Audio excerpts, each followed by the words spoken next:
साथियों नमस्कार।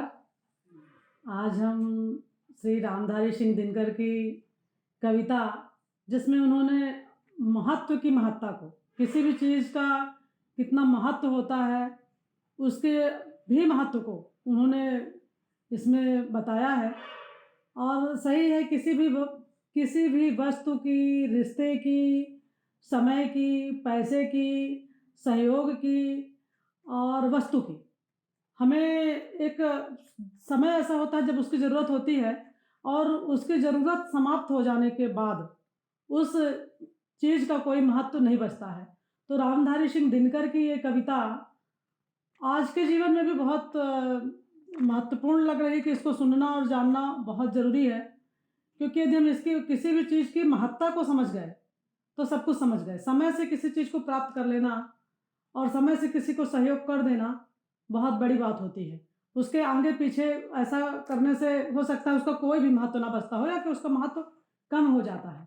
तो आज की कविता है कि नित जीवन के संघर्षों से जब टूट चुका हो अंतर्मन, तब सुख से मिले समंदर का रह जाता कोई अर्थ नहीं।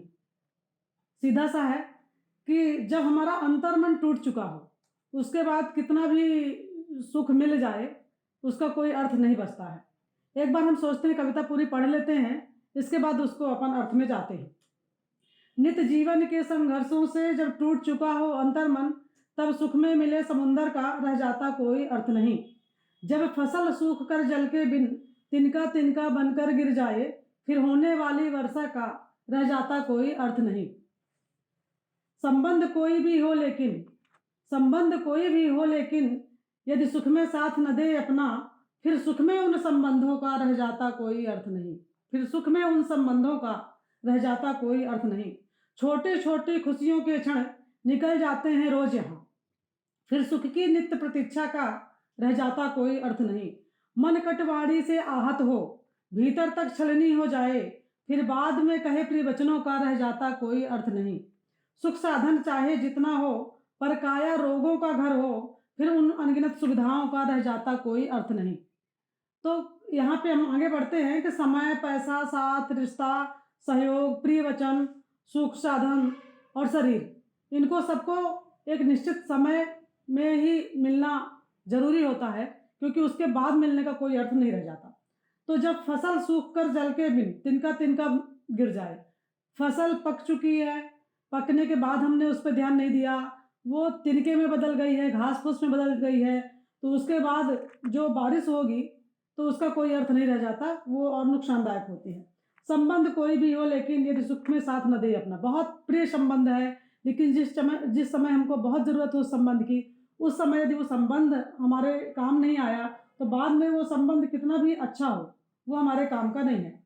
छोटी छोटी खुशियों के क्षण निकल जाते हैं। हमारे जीवन में भी रोज रोज छोटी छोटी खुशियाँ आती हैं, लेकिन हम उसको महसूस ही नहीं कर पाते, क्योंकि हम एक और बड़े सुख की प्रतीक्षा में रहते हैं। फिर मन कटुवारी से आहत हो, हमारा मन किसी की कटुवारी से आहत हो चुका हो, किसी के वचनों से आहत हो चुका हो, उसके बाद इस प्रिय वचन, एक अच्छा शब्दों का भी कोई अर्थ नहीं रह जाता है। सुख साधन चाहे जितना हो, आपका शरीर है, आपका शरीर बहुत कठिन मेहनत करके टूट चुका है और आपने अपने शरीर पे ध्यान भी नहीं दिया है। आपने पोषण का ध्यान नहीं दिया है, आपने स्वच्छता पे ध्यान नहीं दिया है ना, आपने समय रहते किसी भी चीज़ का ध्यान नहीं दिया, अपने शरीर को लेकर भी ध्यान नहीं दिया। लेकिन जब वो शरीर आपका अनगिनत रोगों का घर हो गया हो, उसके बाद आप उसमें प्रोटीन, विटामिन, खनिज जो भी चाहें करें, लेकिन उस खनिज को, उस प्रोटीन को, उस विटामिन को लेने के शरीर के अंदर क्षमता ही नहीं होती है, तो फिर वो शरीर, वो आपकी जो काया है वो किसी काम की नहीं रहती है, रोगों का घर हो जाती है। तो ठीक है, हमने यहाँ पे रामधारी सिंह दिनकर जी ने समय, पैसा, वस्तु, रिश्ते, संबंधों, सहयोग, सब की महत्ता का बहुत ही अच्छा वर्णन किया है। नमस्कार साथियों, आप आगे भी मेरे साथ बने रहें। धन्यवाद।